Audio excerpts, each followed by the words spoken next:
इस वीडियो को लाइक करें, हमारे चैनल को सब्सक्राइब करें, बेल आइकन जरूर प्रेस करें हमारी न्यू वीडियो सबसे पहले देखने के लिए। सब्सक्राइब करने के बाद ना घंटी बजा देना ताकि जब भी मैं कोई न्यू वीडियो अपलोड करूं तो तुम्हारे फोन की घंटी भी बजे। इस वीडियो को लाइक करें, हमारे जय हिंद, जय भारत। सभी का स्वागत, अभिनंदन। हम पढ़ रहे हैं टोंक जिला दर्शन।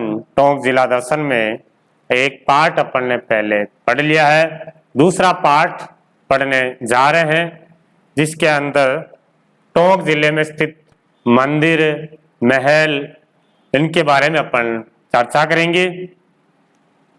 तो टोंक जिले में देखते हैं प्रमुख मंदिर। तो टोंक में एक मंदिर है, डिग्गी कल्याण जी का मंदिर। सब जानते हैं डिग्गी कल्याण जी। डिग्गी कल्याण जी का मंदिर है डिग्गी मालपुरा टोंक में। इस मंदिर का जो निर्माण है मेवाड़ के महाराणा संग्राम सिंह के राज्यकालीन के शासनकाल में, महाराणा सांगा के शासनकाल में डिग्गी कल्याण जी के मंदिर का निर्माण हुआ है। विष्णु की चतुर्भुज प्रतिमा है। मुस्लिम लोग डिग्गी कल्याण जी को कलह पीर के नाम से जानते हैं, कलह पीर के नाम से जानते हैं। तो राजस्थान ऐसा कौन सा मंदिर है जिसे मुस्लिम कलह पीर के नाम से जानते हैं? तो आप बताओगे डिग्गी कल्याण जी। लोक आस्था के अनुसार यहाँ कुष्ठ रोग से मुक्ति और दीन दुखियों से कष्टों का निवारण यहाँ पर होता है। यहाँ कल्याण जी के स्मरण में लोग गीत गाते हैं, लोक गीत गाते हैं कि मारा डिग्गी पुरी का राजा, तारे बाजे नौपत बाजा। ये गीत यहाँ पर गाया जाता है इस प्रकार से। और फिर भाद्रपद एकादशी और वैशाख मास की पूर्णिमा को यहाँ मेला लगता है। भाद्रपद एकादशी और वैशाख पूर्णिमा को डिग्गी कल्याण जी के मेला लगता है।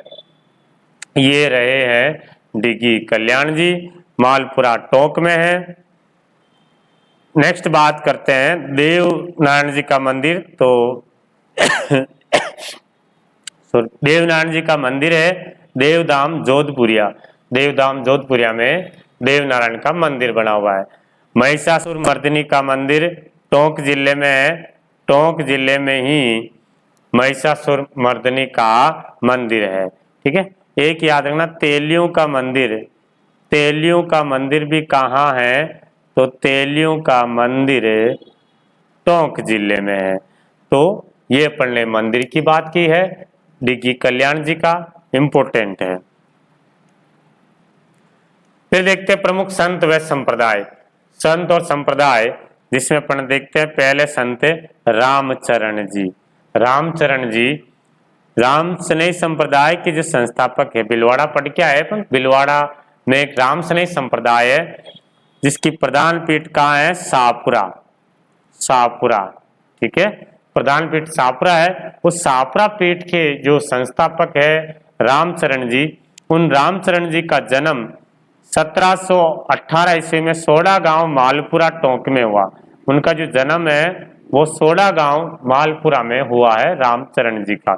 रामचरण जी का बचपन का नाम राम किशन था और पिता का नाम भक्तराम, माता का नाम देव, पत्नी का नाम गुलाब कंवर था। पिता का नाम भक्तराम, माता का नाम देव और पत्नी का नाम है गुलाब कंवर। इनके गुरु का नाम था कृपाराम जी। गुरु का क्या नाम था? कृपाराम जी। कृपाराम जी ने ही राम किशन से नाम दिया था रामचरण। रामचरण जी जो नाम दिया है इनके गुरु कृपाराम जी ने ही दिया था। और फिर रामचरण जी ने शाहपुरा में राम स्नेह संप्रदाय की स्थापना की थी। ठीक है, राम स्नेह संप्रदाय की यहाँ पे प्रधान पीठ है शाहपुरा में। ठीक, तो ये देखा अपन ने रामचरण जी। अगले देवता देखते हैं संत धन्ना जी। संत धन्ना जी। संत धन्ना जी 15वीं सदी में राज्य में धार्मिक आंदोलन को आरंभ करने का जो श्रेय जाता है वो संत धन्ना जी को जाता है। धन्ना जी का जन्म 1472 ईस्वी विक्रम संवत टोंक जिले के दुवन गांव में वैशाख शुक्ल अष्टमी के दिन जाट परिवार रामेश्वर के घर धन्ना जी का जन्म होता है। धन्ना जी के गुरु का नाम याद रखना इंपॉर्टेंट है। धन्ना जी रामानंद जी के शिष्य बने। धन्ना जी के गुरु का क्या नाम है? रामानंद जी। ठीक। और निर्गुण भक्ति के उपासक है। निर्गुण भक्ति यानी देवता, भगवान तो है इस दुनिया में, लेकिन भगवान का कोई रूप नहीं है। मूर्ति पूजा में विश्वास नहीं करते। जो मूर्ति पूजा में विश्वास करते हैं वो सगुण भक्ति वाले, जो मूर्ति पूजा का विरोध करते हैं वो निर्गुण भक्ति वाले हैं। धन्ना जी द्वारा रचित पदों को धन्ना जी की आरती कहा जाता है। इनका मुख्य जो मेला लगता है वो दुवन गांव टोंक में इनका मेला लगता है, जिसमें सर्वाधिक अनुयायी पंजाब से आते हैं। सबसे ज्यादा जो इनके अनुयायी है पंजाब से आते हैं। ऐसा माना जाता है कि धन्ना जी के जो खेत है, खेत की मिट्टी से अपने खेत में ला करके थोड़ी सी डाल देते हैं तो अच्छी फसल होती है। संत पीपा पीपा की गुफा है टोडा रायसिंह टोंक में। संत पीपा का जन्म गागरोन में हुआ है। मूल नाम इनका प्रताप सिंह था। मूल नाम प्रताप सिंह। और फिर प्रताप सिंह जी ये गागरोन के जो शासक थे, इन्होंने राजपाट छोड़ करके इन्होंने भी रामानंद जी से शिक्षा ली थी। और इनकी जो गुफा है वो टोडा रायसिंह टोंक में है। मंदिर है संत पीपा का समदड़ी गांव बाड़मेर में। समदड़ी गांव बाड़मेर में मंदिर है। और छतरी कहाँ है संत पीपा की? तो गागरोन दुर्ग में छतरी है। मकबरा की बात करें तो रजिया सुल्तान का मकबरा टोंक में। ऐसा माना जाता है कि जो दिल्ली सल्तनत में एकमात्र महिला शासिका बनी है रजिया सुल्तान, उसका मकबरा कहाँ है? टोंक में। अधिकांश जो लोग है उस रजिया को मकबरा ये नहीं मानते और कुछ लोग यहाँ पे मानते हैं। ये है धन्ना जी जाट और उनके ये खेत हैं धन्ना जी जाट के। फिर बात करते हैं टोंक जिले में प्रमुख महल। कौन कौन से टोंक जिले के प्रमुख महल है? सुनहरी कोठी, इंपोर्टेंट कर लेना, सुनहरी कोठी। सुनहरी कोठी कहाँ है? तो टोंक जिले में है सर सुनहरी कोठी। इसका निर्माण नवाब मोहम्मद इब्राहिम अली खान ने करवाया था। जो मोहम्मद इब्राहिम जो अली खान है ये संगीत, नृत्य और कविताओं के बहुत शौकीन थे, बहुत बड़े शौकीन आदमी थे। टोंक बड़ा कुआ के पास नजरबार में रत्न, कांच और सोने की जाल टेक बनाई गई सुनहरी कोठी, जिसे पहले शीश महल के नाम से जाना जाता था। पहले शीश महल और वर्तमान में इसे सुनहरी कोठी के नाम से जाना जाता है। ठीक। तो सुनहरी कोठी यह रही है सुनहरी कोठी। सुनहरी कोठी कहाँ है? टोंक में, इंपोर्टेंट। और किसने बनाया था? मोहम्मद इब्राहिम अली खान ने बनाया। दोनों बातें इंपोर्टेंट। अगला मुबारक महल। मुबारक महल टोंक में स्थित मुबारक महल ऊंटों की कुर्बानी की जो ऊंटों की कुर्बानी के लिए प्रसिद्ध था, जिसकी ऊंटों की कुर्बानी की शुरुआत 1817 में टोंक रियासत के पहले नवाब अमीरुद्दौला कर देना है, अमीरुद्दौला के समय हुए थे ऊंटों की कुर्बानी। लेकिन जून 2014 में ऊंट को राज्य पशु का जो दर्जा दिया गया, उसके बाद ऊंटों की कुर्बानी पर यहाँ पर पाबंदी लगा दी जाती है। अब ऊंटों की कुर्बानी यहाँ नहीं दी जाती है।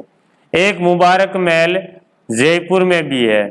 एक मुबारक महल जयपुर में भी है। जयपुर का जो मुबारक महल है वो मेहमान नवाजी के लिए प्रसिद्ध है।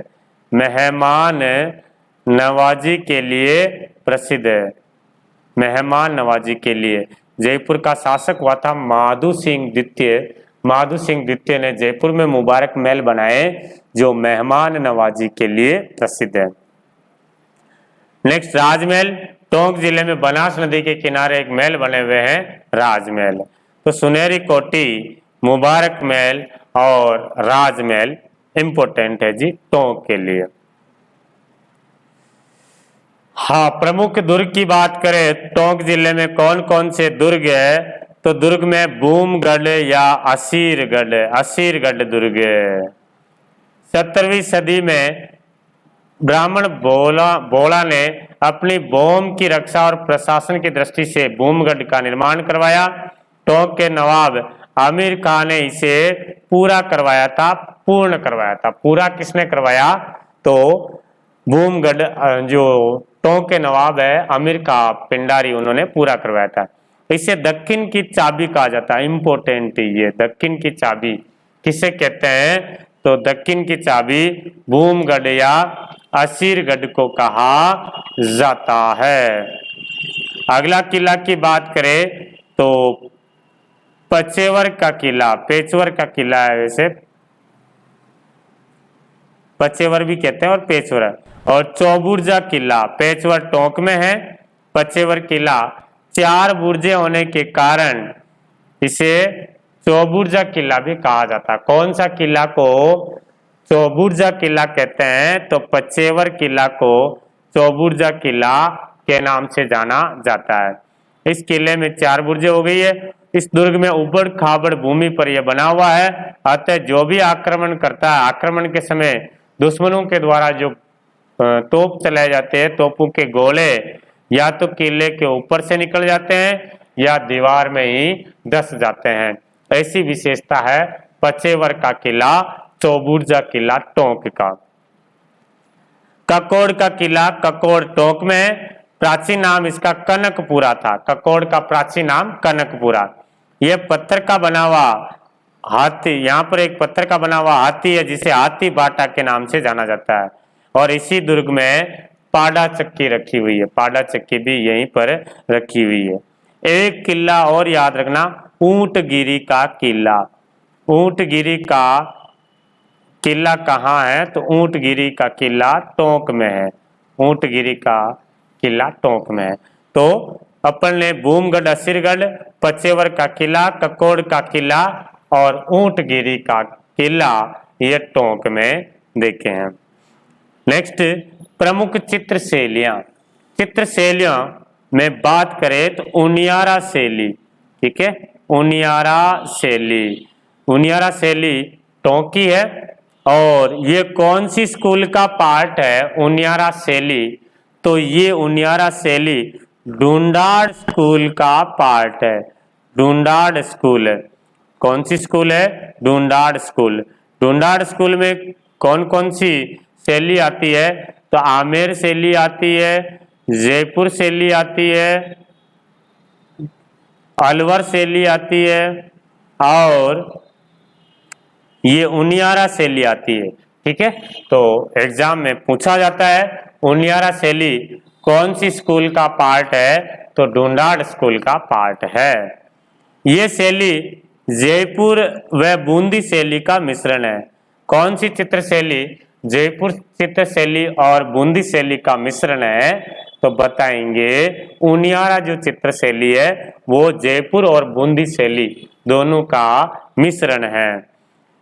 मीर बख्श बख्ता, काशीराम धीमा ये उनियारा शैली के चित्रकार है। और इस शैली का प्रमुख जो विषय है वो रसिक प्रिया। रसिक प्रिया इस शैली का प्रमुख विषय रहा है।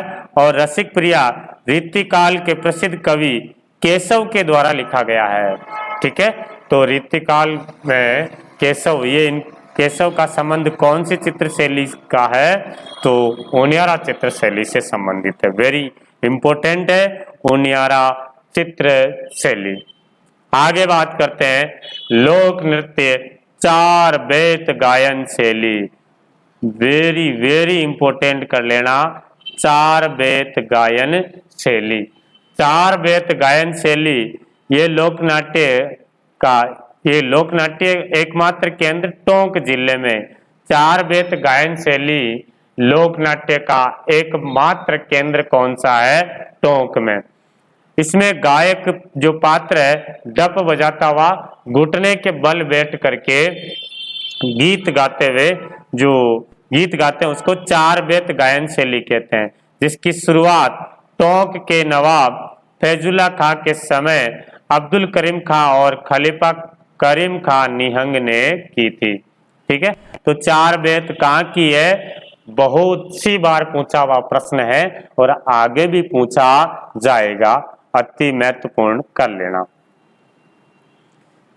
प्रमुख अकेडमी देखिए टोंक जिले में कौन कौन सी अकेडमी है, तो अकेडमियों में देखा जाए तो मौलाना अब्दुल कलाम अरबी फारसी शोध संस्थान, मौलाना अब्दुल कलाम अरबी फारसी शोध संस्थान, ये कहाँ स्थित है? टोंक में है। ठीक है, 1978 में इसकी स्थापना की। जब स्थापना की जाती है उस समय इसका नाम अरबी फारसी शोध संस्थान ही था। बाद में 1987 में इसका नाम मौलाना अब्दुल कलाम अरबी फारसी शोध संस्थान कर दिया जाता है। इसे केसर ए इल्म, केसर ए इल्म के नाम से जाना जाता है, केसर ए इल्म के नाम से जाना जाता है अरबी फारसी शोध संस्थान।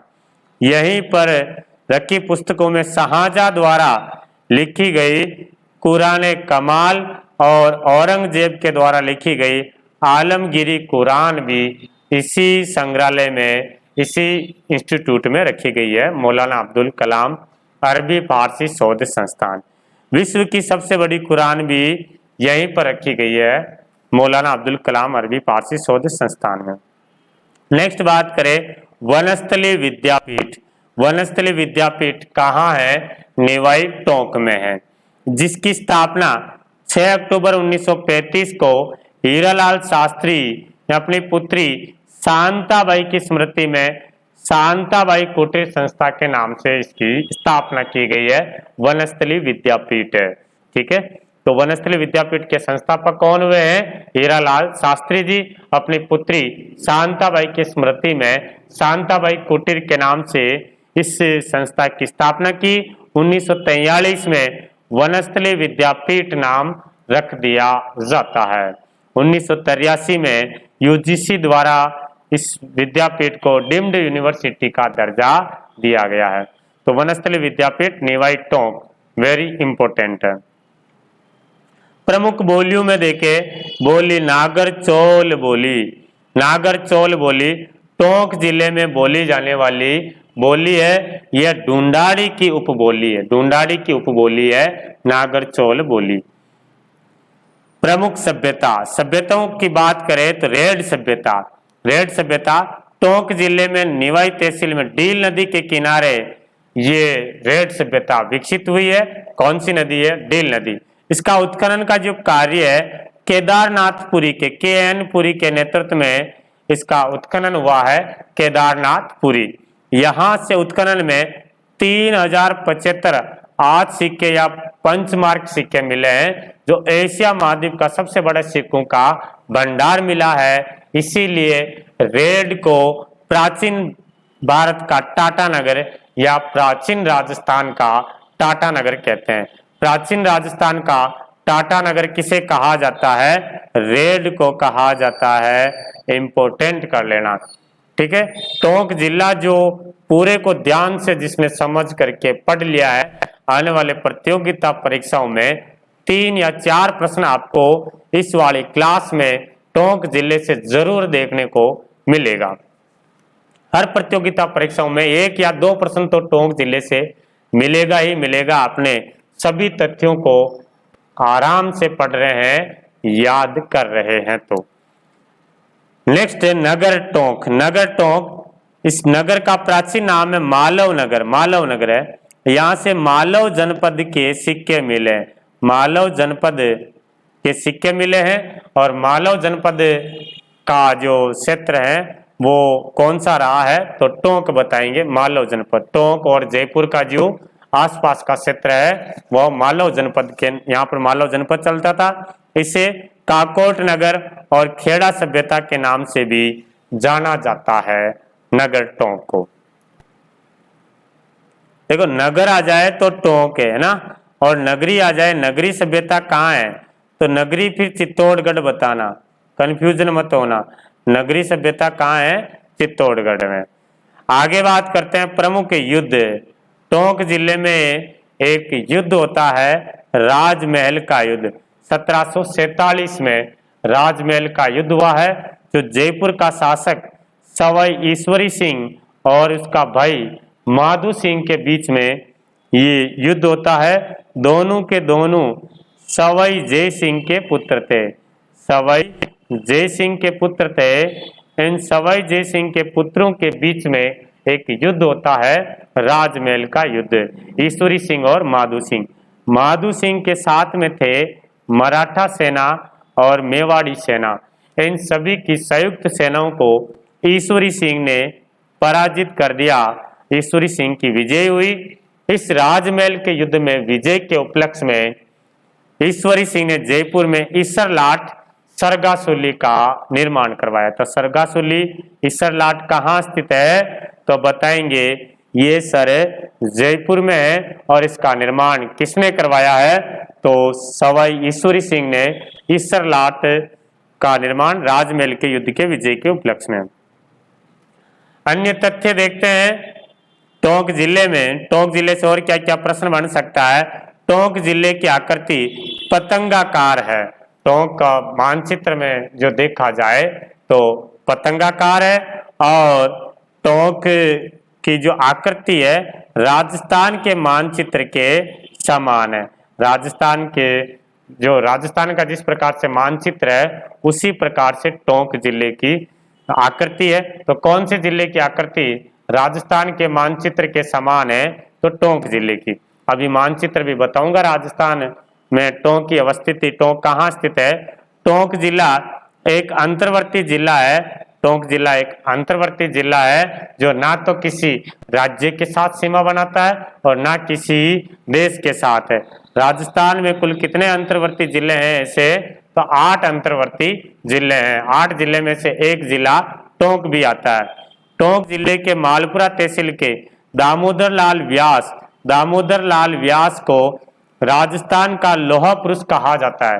राजस्थान के लौह पुरुष दामोदर लाल व्यास जो कौन से जिले से संबंधित है टोंक जिले के मालपुरा तहसील।